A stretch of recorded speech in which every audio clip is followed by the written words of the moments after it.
The train is packed. It's the day before Thanksgiving. Everyone's going somewhere. Home, family, warmth, everyone except me. I work as a financial analyst in Manhattan. I've lived here for 3 years, and this will be my first Thanksgiving alone. My parents are in Nevada. My sister is in London. They all invited me. Come home, Scott. Don't be alone. But flights were expensive. Time off was complicated. Work had deadlines. Excuses. All excuses. The truth? I'm tired, burnt out, and the idea of forcing cheerfulness for 4 days sounded exhausting. So I said no to everyone. And now I'm on the 6 train, heading home to my empty apartment, where I'll spend tomorrow eating takeout and avoiding everyone's Happy Thanksgiving texts. I stare out the window at the darkness of the tunnel. My reflection stares back, tired, hollow. 30 years old, and I can barely recognize myself anymore. When did I become this person, this ghost going through the motions? I used to care about things, used to have passions, dreams. I wanted to write, to travel, to make a difference somehow. Now I analyze spreadsheets, attend meetings where nothing gets decided. Go home to an apartment that feels more like a storage unit for a life I'm not actually living. What am I even doing with my life? The thought comes unbidden, unwelcome, but undeniable. I have a good job, a nice apartment, savings, everything I'm supposed to want, but I feel nothing, just numb, going through motions, existing but not living. The train lurches, someone sits next to me. I don't look up. New York etiquette. You don't make eye contact. You don't engage. But then a voice, quiet, calm. You should volunteer at the shelter. I freeze. Slowly I turn my head. An older man, maybe 65, 70. Gray hair, kind eyes that seem to see right through me. Wearing a simple coat, navy blue, slightly worn at the cuffs. Nothing remarkable, except he just said exactly what I was thinking. Not exactly what I was thinking, but the answer to what I was thinking. What? My voice comes out rougher than intended. The shelter. He says it like it's obvious, like we're mid-conversation. Haven House, on Amsterdam and 103rd. They need volunteers for Thanksgiving. I stare at him. I wasn't asking for... I know. He smiles. Small, knowing. The kind of smile that makes you feel like everything might actually be okay. But you were wondering what to do tomorrow, and that's what you should do. My skin prickles. How did you... They serve dinner at 2 p.m. You should get there around 11. Help with prep. He says it with such certainty, like he knows exactly what I need to hear. I don't understand. Do I know you? He doesn't answer. Just looks at me with those calm, impossibly kind eyes. Haven House, he repeats. Amsterdam and 103rd. Tell them Thomas sent you. The train slows. Next stop. He stands. Wait, I start to say, but he's already walking toward the doors. They always need volunteers, he says over his shoulder. The doors open. He steps out. I lean forward, trying to see where he goes, but the platform is crowded and he's gone. Just gone. I sit back, heart pounding. What the heck just happened? Have you ever met someone who said exactly what you needed to hear at exactly the right moment? Have you ever followed mysterious advice that changed your life?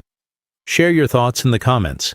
And if you want more stories about unexpected encounters, Thanksgiving miracles, and finding purpose, hit that subscribe button and notification bell so you never miss our next story. I don't sleep well that night. I keep replaying the conversation, if you can even call it that. How did he know I was wondering about Thanksgiving? I wasn't talking out loud. I'm sure I wasn't. And how did he know I'd be alone? By morning, I've convinced myself it was coincidence. A weird, unsettling coincidence. The man probably volunteers there. Probably asks everyone on the train who looks lost. I just happen to fit the profile. That's it. That's all. I make coffee, sit on my couch, stare at my phone, messages from my family. Happy Thanksgiving. Miss you.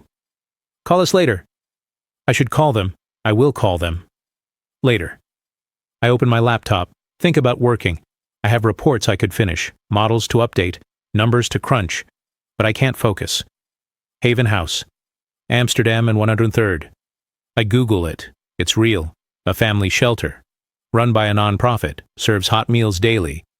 Thanksgiving dinner served at 2 p.m. Volunteers always welcome. I read the mission statement. Providing shelter, dignity, and hope to families in transition.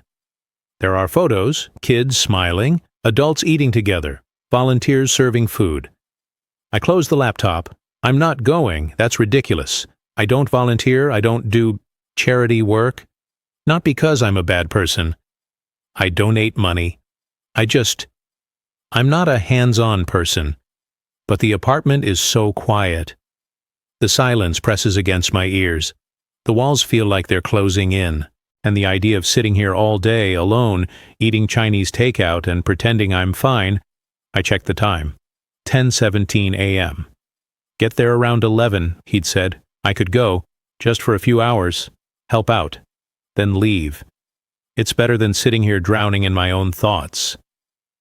Before I can talk myself out of it, I'm putting on my coat. Haven House is a 3-story brick building wedged between a laundromat and a bodega. The sign out front is faded but clean. Haven House, Shelter and Community Center. I stand on the sidewalk, hands in pockets, second-guessing everything. This is stupid. I don't belong here. What am I going to do? I don't know anything about volunteering, but I came all this way. And something about the man on the train. I can't shake the feeling that I'm supposed to be here. I push open the door. Inside, chaos. But good chaos. Productive chaos. People everywhere. Some staff in matching navy t-shirts with Haven House printed on them. Some volunteers in street clothes. Some residents, I assume. Families with kids, individuals, elderly people. Kids running around laughing. Adults talking. Some helping set up tables. The smell of food. Turkey. Stuffing. Something sweet baking. It smells like Thanksgiving. A woman appears in front of me. 50s, short gray hair, tired eyes, but a warm smile that reaches all the way to her eyes. Hi, are you here to volunteer? Yes? Maybe. She laughs, a real laugh. I'll take maybe. I'm Donna. I run this place. You are? Scott. Nice to meet you, Scott. Ever volunteered before? No, I'm not really sure what I'm doing here. That's honest. I like it. She puts a hand on my shoulder. Grounding. Don't worry, we'll figure it out together. Can you chop vegetables? Yes? Perfect. Kitchen's through there. Ask for Audrey. She'll get you set up. She squeezes my shoulder. And Scott, thank you for coming. It means more than you know. I don't know what to say to that, so I just nod. And just like that, I'm being swept into the chaos. The kitchen is industrial. Big, loud, steam rising from pots, timers beeping, people moving with purpose, 5 or 6 people working, some chopping, some stirring, some checking ovens. A woman at the counter looks up, early 30s, dark hair pulled back in a practical ponytail, flower on her cheek, sharp, intelligent eyes that assess me in 2 seconds. You're new. Yeah, Donna said to ask for Audrey. That's me. You know how to use a knife? I can manage. Good, because we have about 40 pounds of vegetables that need prepping and not enough hands. She slides a cutting board toward me. A pile of carrots. A very sharp knife. Dice these. Small, uniform, for the stuffing. Okay. And try not to cut yourself. We're short on Band-Aids and long on things to do. She says it deadpan. I can't tell if she's joking. I start chopping. Around me the kitchen hums, volunteers and staff working together. A teenage girl peeling potatoes. An elderly man stirring a massive pot of what looks like gravy. A middle-aged couple working side by side on green beans. Everyone has a task. Everyone knows what they're doing, except me. But no one seems to care. They just work. There's a rhythm to it, a flow. I focus on the carrots, trying to make them uniform like Audrey said. My cuts aren't perfect, but they're decent. After 10 minutes, Audrey checks my cutting board, nods once. Not bad, you actually can cook. I can follow directions. Same thing.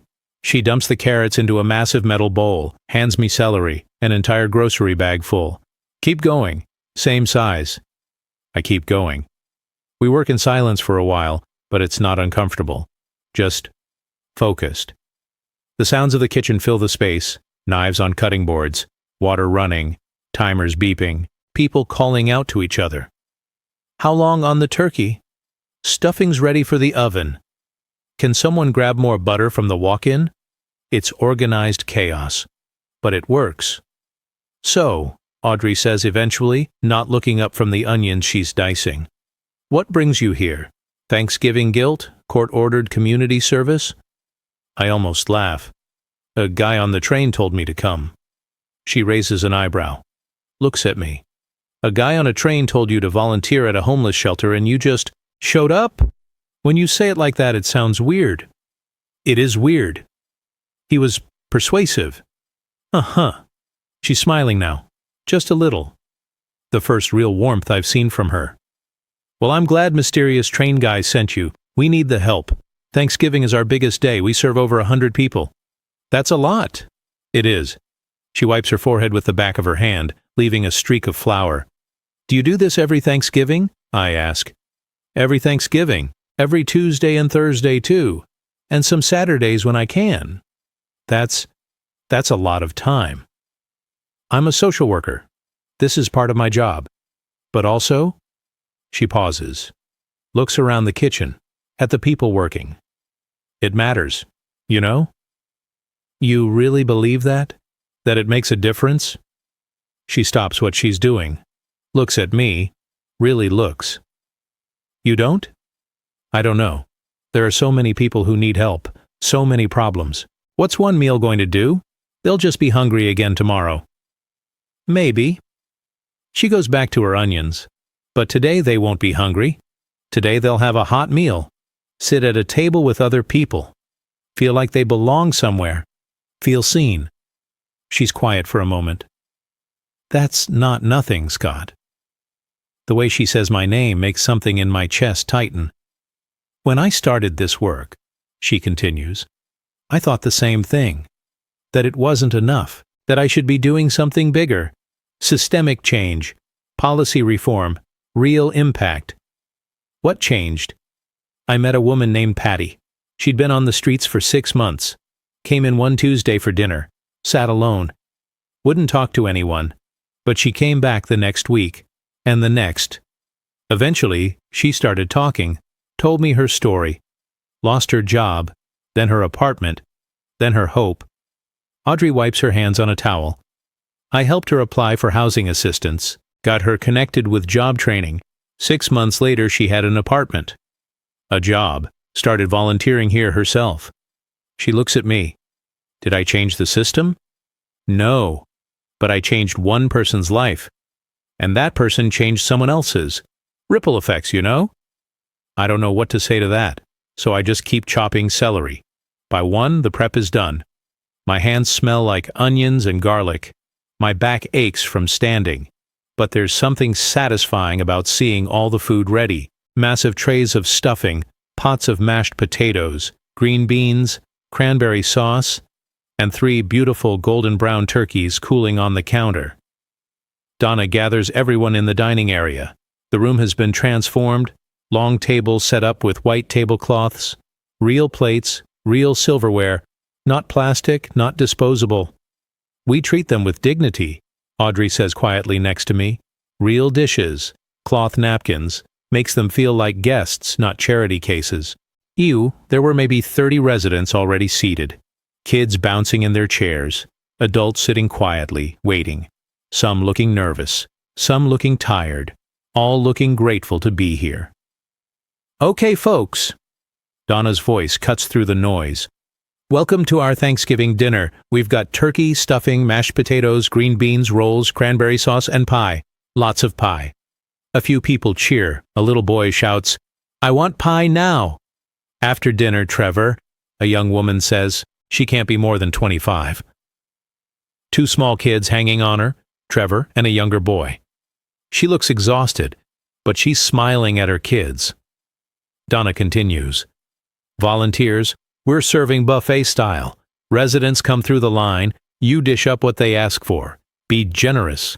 Everyone gets seconds if they want, thirds if there's enough. She pauses, looks around at all of us. And please, please treat everyone with respect and dignity. They're not here for pity. They're not here for you to feel good about yourselves. They're here for a meal, for community, for a moment of peace. Got it? Everyone nods. Good. Her voice softens. Let's make this the best Thanksgiving they've had.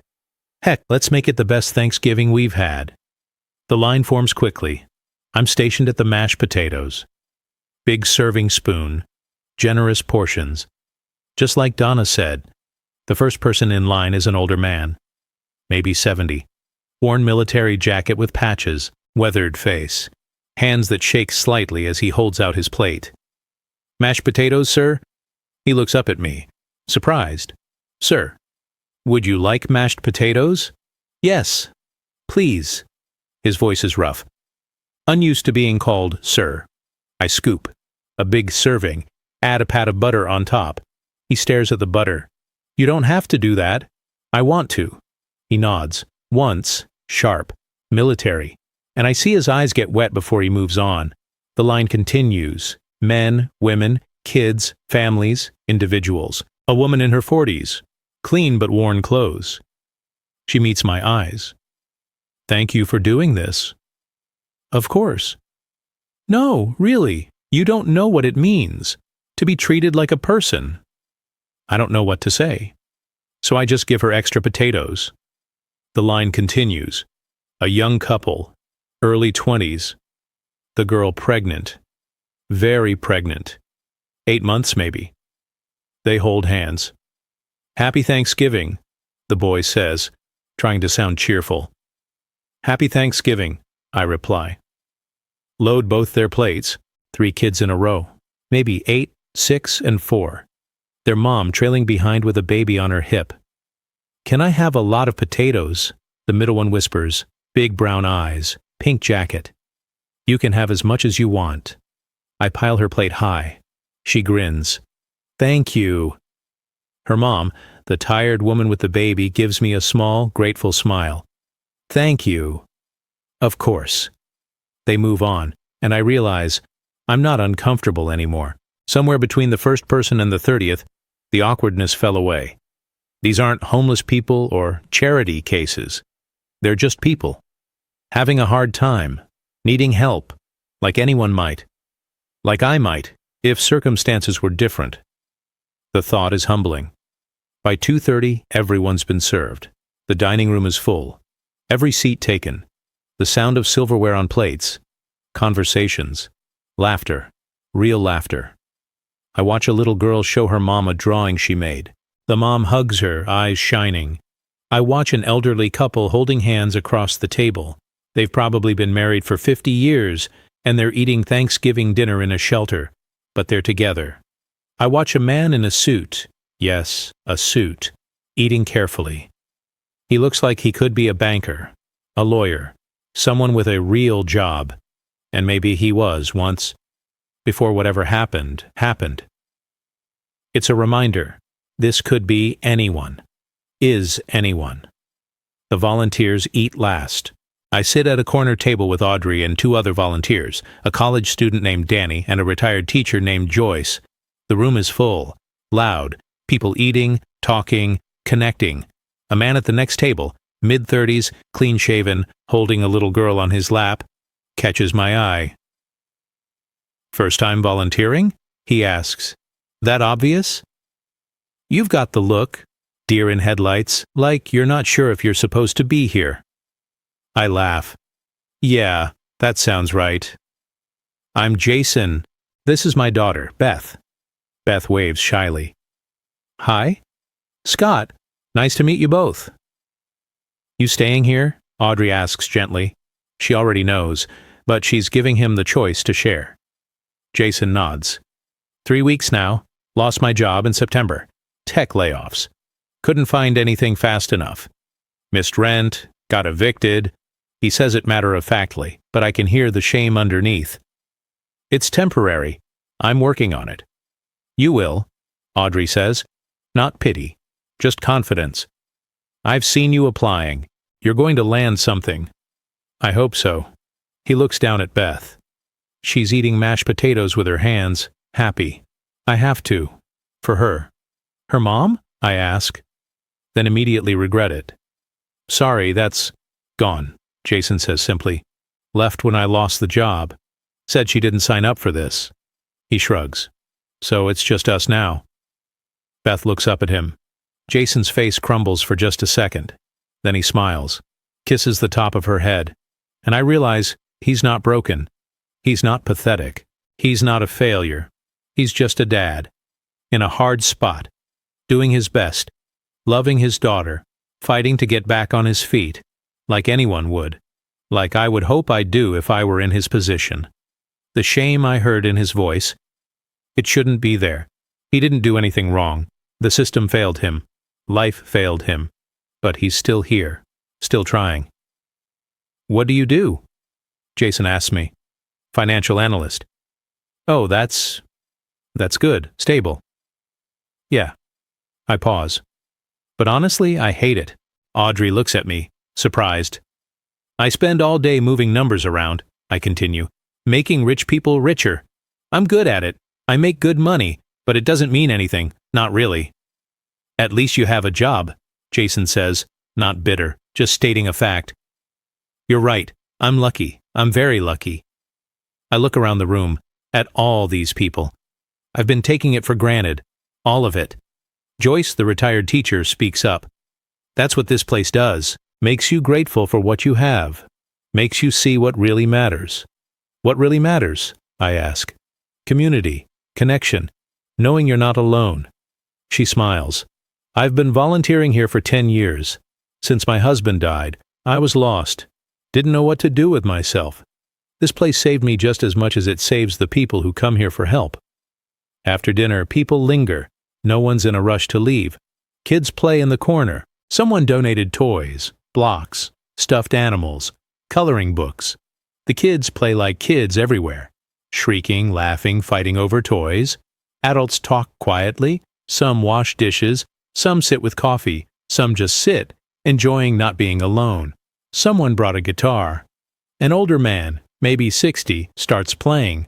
Soft music fills the room. Happy Thanksgiving to you! Happy Thanksgiving to you!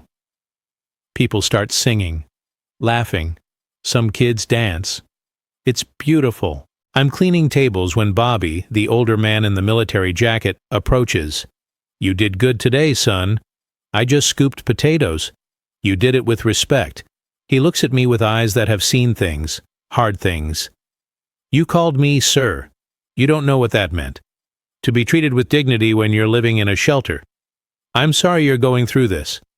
Don't be. I'm still here. He sits down, gestures for me to sit too. You want to know how I ended up here? Only if you want to tell me. Vietnam vet. 3 tours. Came back. Different. They call it PTSD now. Back then they just called us broken. He stares at his hands. Couldn't hold down a job, couldn't sleep, couldn't be around people. Lost my wife, lost my kids, lost everything. I'm sorry. I'm not telling you for pity. I'm telling you because this place, he gestures around, this place saved my life. Donna, Audrey, the folks here. They don't see me as a problem. They see me as a person. His words hit me like a punch, and he walks away, leaving me sitting there, thinking. By 4 p.m., the cleanup is done. Residents drift off, some to their rooms upstairs, some back out onto the streets, to wherever they sleep. Under bridges, in cars, in parks, the volunteers gather their coats, say their goodbyes, promise to come back. Audrey finds me by the door. She's taken off her apron, hair down now. She looks tired, but good tired, satisfied, tired. So, will you be back? I don't know. That's honest. She smiles, not disappointed, just understanding. Well, if you do come back, we're here every Tuesday and Thursday, 6 to 8 p.m. Dinner service. I'll think about it. Good. She hesitates. Then, you did good today, Scott, for a guy who didn't know what he was doing. Thanks, I think. She laughs, soft. I mean it. Some people come here, and you can tell they're doing it for themselves. To feel good. To check a box. You weren't like that. You actually cared. I didn't expect to, I admit. I came here because a stranger told me to. I didn't think it would affect me. But it did. Yeah, it did. She looks at me for a long moment, like she's deciding something. There's a coffee shop around the corner. You want to grab a cup? Decompress a bit? I'm surprised. Yeah, I'd like that. Good. She grabs her coat. Come on. The coffee shop is small, warm, almost empty at 4:30 on Thanksgiving. We order. Find a table by the window. So, Audrey says, wrapping her hands around her mug, tell me about mysterious train guy. I tell her. About being alone. About the man appearing. About him knowing exactly what I needed to hear. That's weird, she says. I know. But also kind of beautiful. I guess. You think you'll try to find him? I don't even know who he is. He said his name was Thomas, but that's it. Audrey goes still. Thomas? Yeah. Why? She stares at her coffee. There was a Thomas Gray. He founded Haven House 25 years ago. Is he still involved? He died 5 years ago. She looks up at me. House fire. He was living in the shelter. He always did. Said he wanted to be close to the people he served. Fire started in the middle of the night. He got 6 people out. Went back for a 7th. Didn't make it. My blood runs cold. What did he look like? I never met him. I started volunteering 3 years ago, but there are pictures. Can I see them? Tuesday. When we're back. She studies me. You think it was him? I don't know. That's impossible. Impossible things happen sometimes. She sips her coffee. Donna swears she still feels him there. Says sometimes she'll be alone in the kitchen and feel someone standing next to her. Or she'll find things organized in a specific way, his way. She thinks he's still watching over the place. Do you believe that? I don't know. But I believe there are things we can't explain. And I believe that people who give their whole lives to something, maybe they don't really leave. We sit in silence for a moment. So, what's your story? I ask. Why do you do this? My brother. She looks out the window. He struggled with addiction. Ended up homeless for a while. I was in grad school. Didn't know. Didn't notice. By the time I found out, he was, She stops. He died.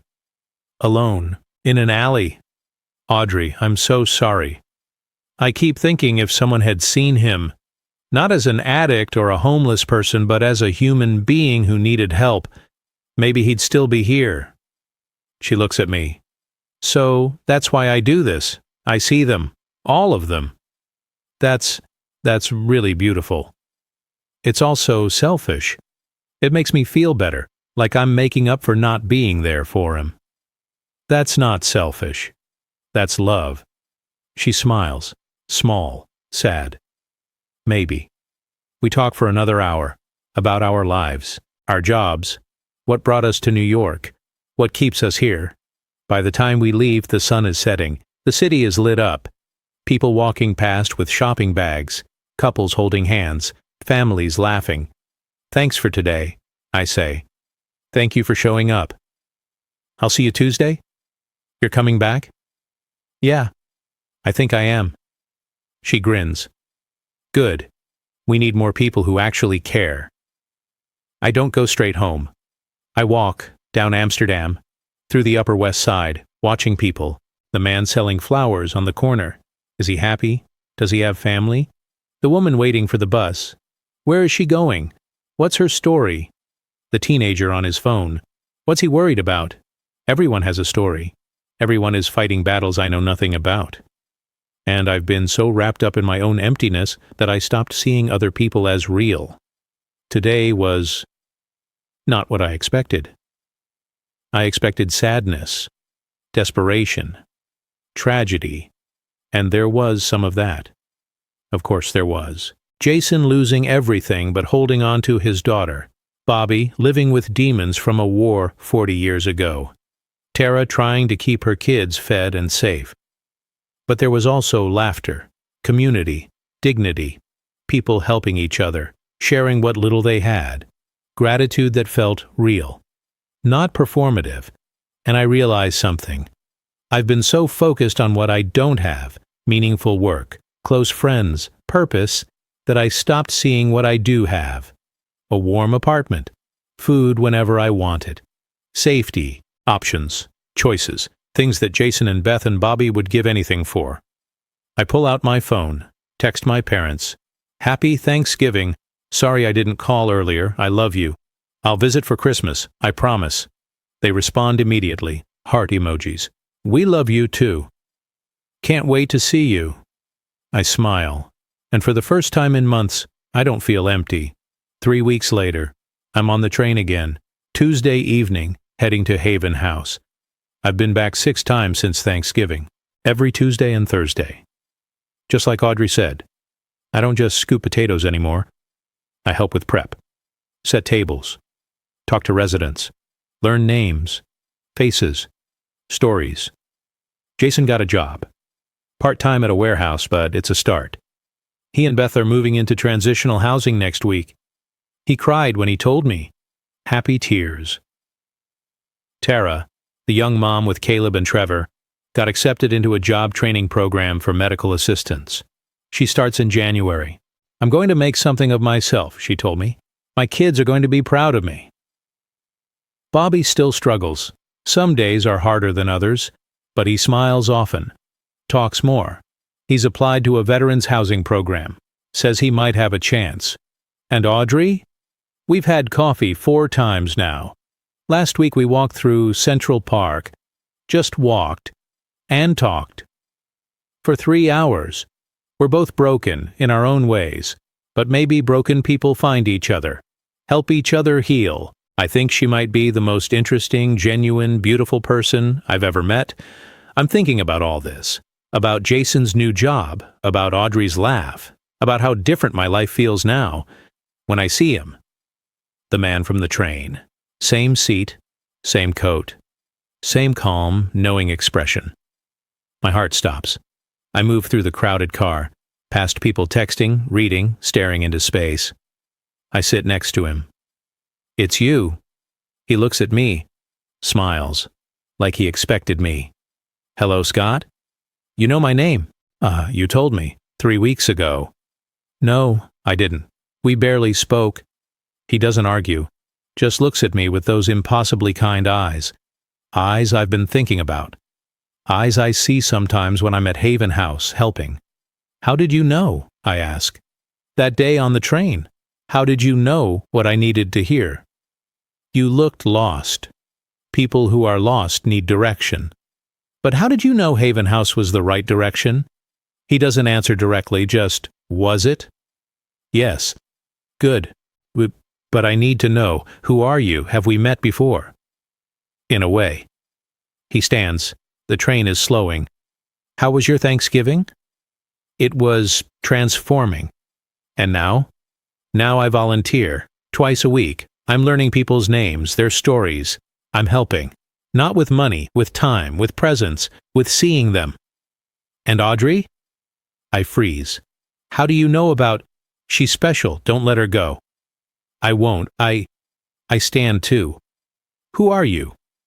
"Just someone who believes in second chances, in lost souls finding their way." He moves toward the doors. "Keep showing up, Scott. That's all that matters." "Wait." I follow him. "Will I see you again?" He looks back, and for just a moment I swear his eyes look different. Younger, older, something beyond human. "Haven House always needs volunteers, Scott." He smiles. The doors open. He steps onto the platform. I follow, pushing through people, trying to keep him in sight. But the crowd is thick. Rush hour. Bodies everywhere. By the time I push through, he's gone.